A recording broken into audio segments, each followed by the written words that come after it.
everybody. It's Leah from Running USA. I'm back with another 5 questions that I'm super excited about.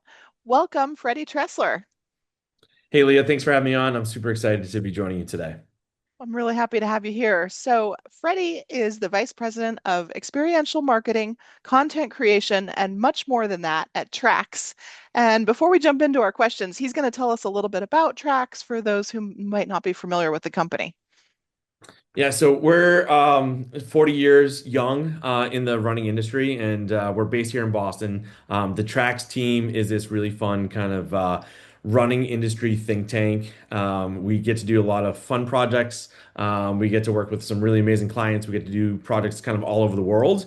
But we also get to work on strategy and kind of where does the industry kind of go next and what will kind of move the needle forward for user experiences. So we get to do a lot of fun things here, stuff that's never going to be on our website or on LinkedIn, but it's definitely a fun time to be part of this industry.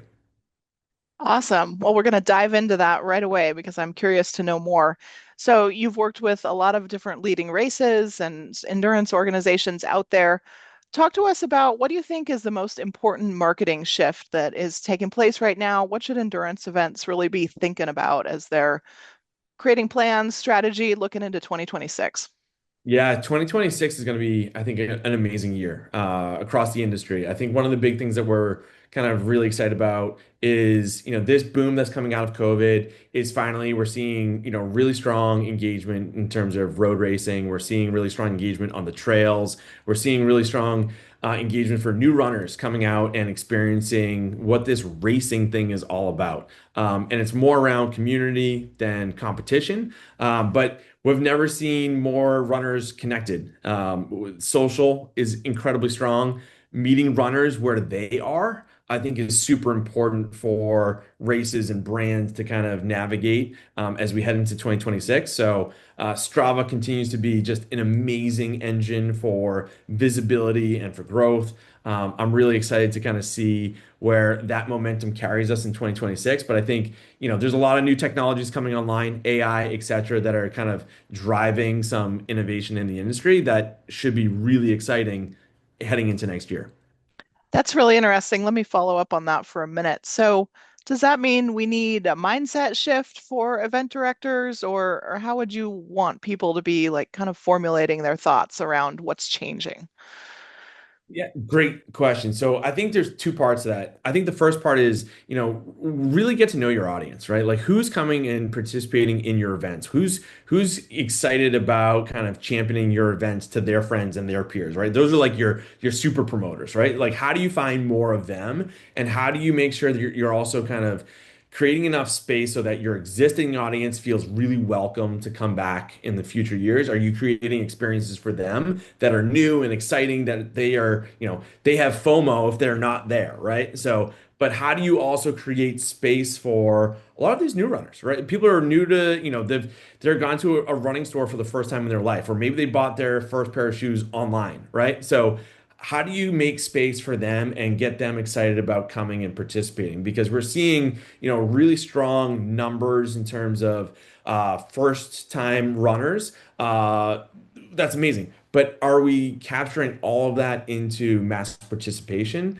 I think there's still this untapped area that I'd like to see if we can kind of create more welcoming spaces for runners to be part of.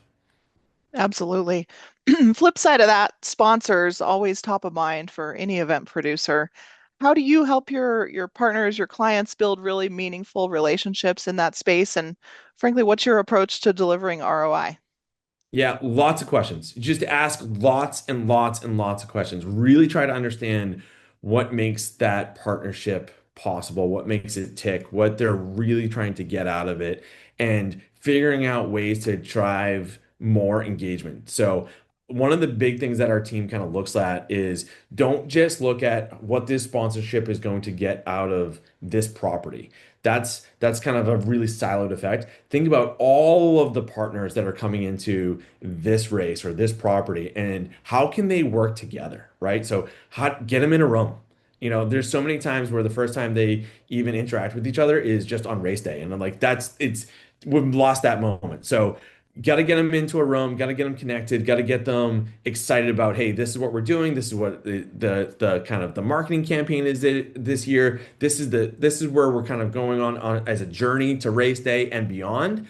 And this is what we can do kind of together. How do we make this relevant for you and your brand and your consumers? Because if you're not kind of asking those questions and really, really trying to like dive into like what's the engagement that they're really excited about, then you're going to miss that opportunity to create something that's really strong and lasting.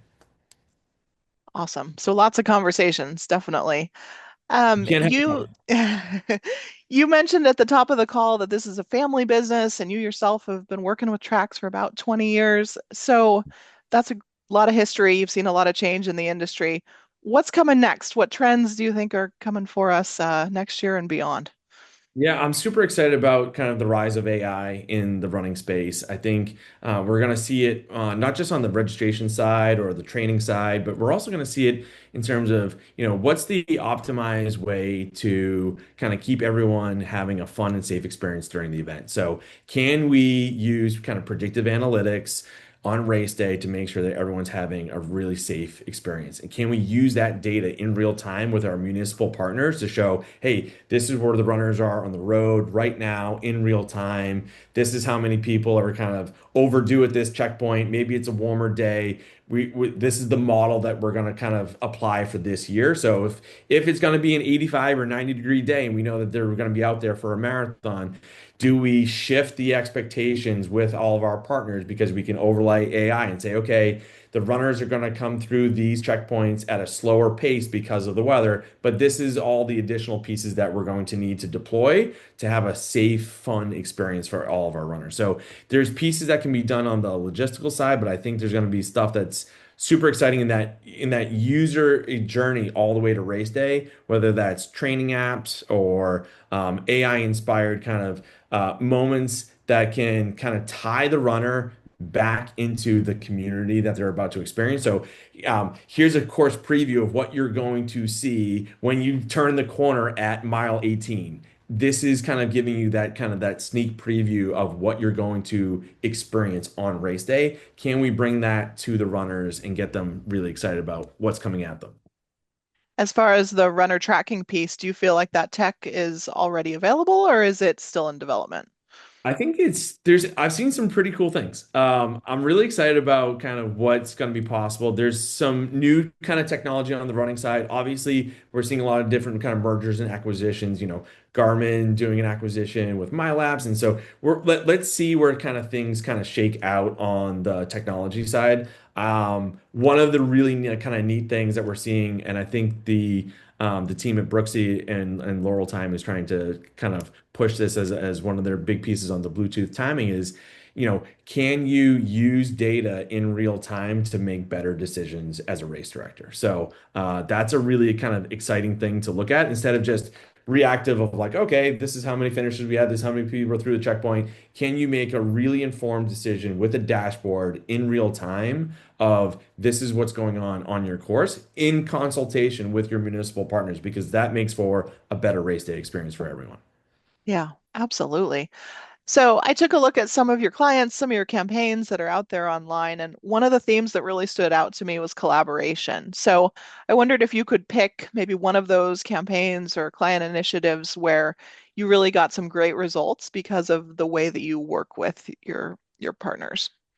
Yeah, so earlier this year we did the Harpoon 5 miler, which is a Boston Classic road race. It's a month after the Boston Marathon. It's kind of the victory lap here in Boston. So if you ran Boston Marathon, it's an opportunity to get with your friends and family, go for a 5 mile run. It's pancake flat through the seaport in South Boston. It's a great course. Yeah, you get to run along the water, and it starts and finishes at the brewery, right? So like it's a super fun day. It's an amazing experience kind of on race day. We really like to think about like how do we create just amazing experiences both pre-event, during the event, and post-event. Kind of how do we kind of create those kind of check boxes along the user journey? And so one of the big pieces that we kind of leaned into on the collaboration side this year was, okay, how do we, get people super excited about, this race? It's now in its 24th year. If you've done it before, why would you want to come back? How do we kind of build that momentum back? And so we've built that momentum back coming out of COVID, and we got to 54% of our runners this year were repeat runners. So that was a really good sign of brand health. But then we needed to go sign the other 46%, right? And get them excited about kind of what does this experience kind of look like. And so for collaboration, for us, a large part of that starts with content and storytelling. And so you have to have the right content. You have to have the right photo, the right video to be able to engage with your target audience, to get them excited about what it is that you're trying to get them to kind of experience. And so if we're trying to get people excited about their health and their wellness, it's really important to have really compelling visuals and really good storytelling to unlock some of that in the marketing towards race day. And then how we build that momentum into next year. And next year is the 25th anniversary. So there's a lot of pieces that we can do that are special for next year, but it really starts with like unlocking kind of who's our core audience, understanding them, what's their marketing needs, and how do we pull all these pieces together on the content side to give them something that's really compelling. I guess that's the perfect segue into my last question, which is a lot of our members are operating on slimmer budgets, right? Like maybe the race director is also the marketing person. They're struggling to make those dollars stretch as far as they possibly can. What advice would you have for those smaller to maybe low mid-size events that they want to reach as many people as they can, but they just feel like they need to spend more than they're able to?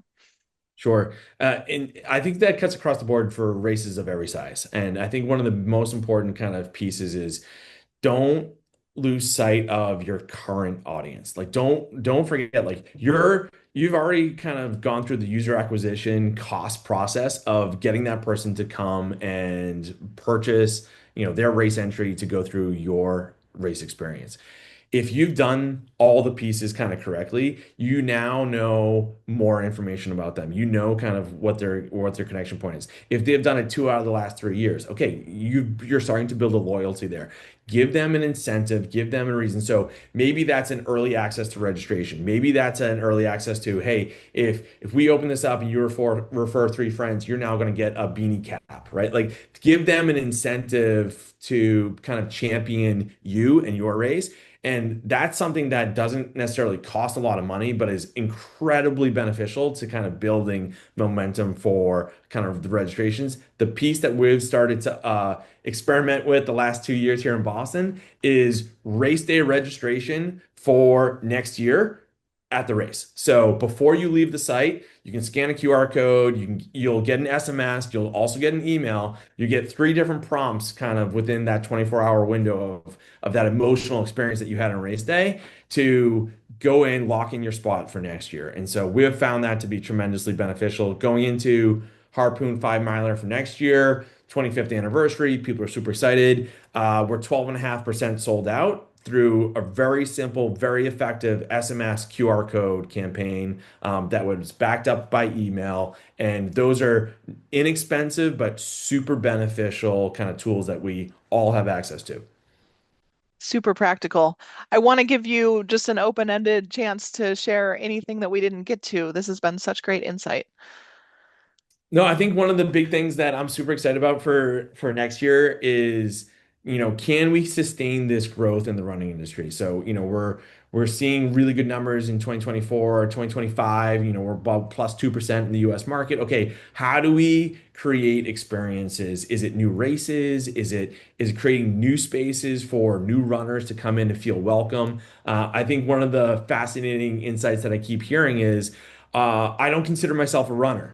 And I'm like, wow, that's amazing. Like, well, how many times a week do you like go out and exercise? Like, oh, like 5 times a week. And I'm like, okay, well, you're a runner, right? Like if you run one step, you're a runner, right? So, but people aren't necessarily identifying that way because they're like, oh no, like runners, like those are like the serious people. I'm just like, I just do this casually. So how do we make space for and an allowance for people who are more casual in their kind of their self kind of description of, okay, I'm a runner or not a runner. How do we create space for them and how do we create events for them and how do we welcome them in and have them feel like running is a space that is for them? That's super interesting. I think we should talk about that at the industry conference for sure. Awesome. Well, Freddie Treseler, thank you so much for this time and really appreciate all the great insight. Leah, thank you so much.